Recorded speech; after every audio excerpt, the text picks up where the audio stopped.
My blood hath been too cold and temperate, unapt to stir at these indignities, and you have found me. For accordingly you tread upon my patience. But be sure, I will from henceforth rather be myself, mighty and to be feared, than my condition, which hath been smooth as oil, soft as young down, and therefore lost that title of respect which the proud soul ne'er pays but to the proud. Our house, my sovereign liege, little deserves the scourge of greatness to be used on it, and that same greatness too which our own hands have holp to make so portly.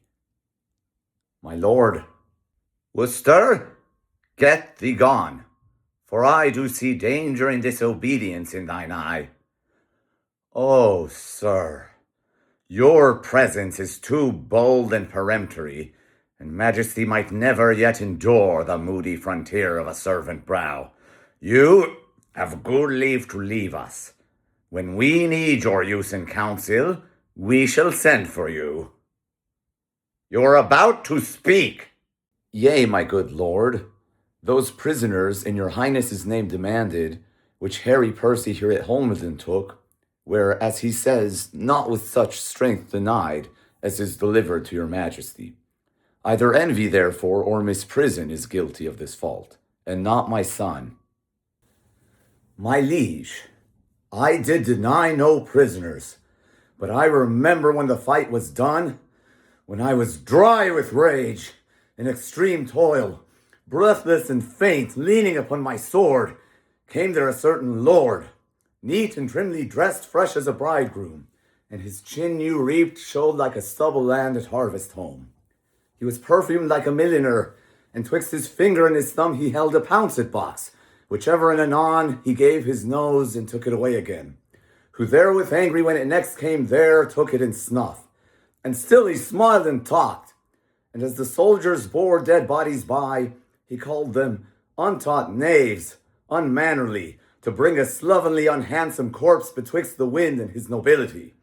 With many holiday and lady terms he questioned me, amongst the rest demanded my prisoners in your majesty's behalf. I then all smarting, with my wounds being cold, to be so pestered with a popinjay out of my grief and my impatience, answered neglectingly, I know not what, he should or he should not, for he made me mad to see him shine so brisk and smell so sweet, and talk so like a waiting gentlewoman of guns and drums and wounds. God save the mark! And telling me the sovereign's thing on earth was parmacetti for an inward bruise, and that it was great pity, so it was, this villainous saltpeter should be digged out of the bowels of the harmless earth, which many a good tall fellow had destroyed so cowardly. And but for these vile guns, he would himself have been a soldier.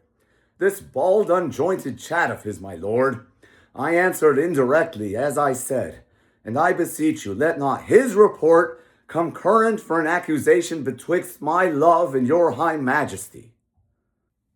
The circumstance considered, good my lord, whate'er Lord Harry Percy then had said to such a person, and in such a place, at such a time, with all the rest retold, may reasonably die and never rise to do him wrong, or any way impeach what then he said, so he unsay it now. Why, yet he doth deny his prisoners, but with proviso and exception, that we, at our own charge, shall ransom straight his brother-in-law, the foolish Mortimer, who on my soul hath wilfully betrayed the lives of those that he did lead to fight against that great magician, damned Glendower, whose daughter, as we hear, the Earl of March hath lately married. Shall our coffers then be emptied to redeem a traitor home? Shall we but treason and indent with fears when they have lost and forfeited themselves? No, on the barren mountains let him starve, for I shall never hold that man my friend whose tongue shall ask me for 1 penny cost to ransom home revolted Mortimer. Revolted Mortimer. He never did fall off, my sovereign liege, but by the chance of war. To prove that true, needs no more but 1 tongue for all those wounds, those mouthed wounds which valiantly he took when on the gentle Severn sedgy bank, in single opposition, hand to hand, he did confound the best part of an hour in changing hardiment with great Glendower. 3 times they breathed, and 3 times did they drink, upon agreement of swift Severn's flood, who then affrighted with their bloody looks, ran fearfully among the trembling reeds, and hid his crisp head in the hollow bank, blood-stained with these valiant combatants. Never did base and rotten policy color her working with such deadly wounds, nor could the noble Mortimer receive so many and all willingly. Then let not him be slandered with revolt. Thou dost belie him, Percy. Thou dost belie him. He never did encounter with Glendower. I tell thee, he durst as well have met the devil alone as Owain Glendower for an enemy. Art thou not ashamed? But, sirrah, henceforth let me not hear you speak of Mortimer. Send me your prisoners with the speediest means, or you shall hear in such a kind from me as will displease you. My lord Northumberland, we license your departure with your son. Send us your prisoners, or you will hear of it.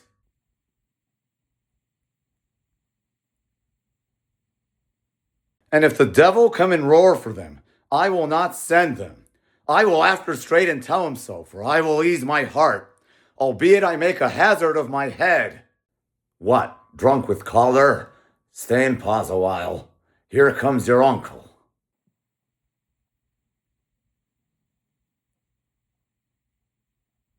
Speak of Mortimer. Zounds, I will speak of him, and let my soul want mercy if I do not join with him.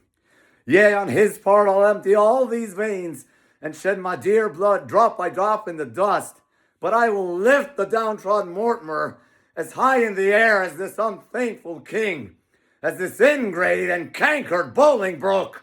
Brother, the king hath made your nephew mad. Who struck this heat up after I was gone? He will forsooth have all my prisoners. And when I urged the ransom once again of my wife's brother, then his cheek looked pale, and on my face he turned an eye of death, trembling even at the name of Mortimer. I cannot blame him. Was not he proclaimed by Richard that dead is the next of blood? He was. I heard the proclamation.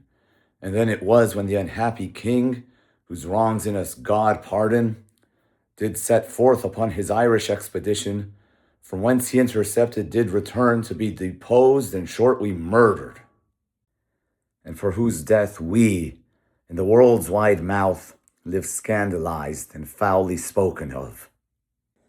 But soft, I pray you, did King Richard then proclaim my brother Edmund Mortimer heir to the crown? He did. Myself did hear it.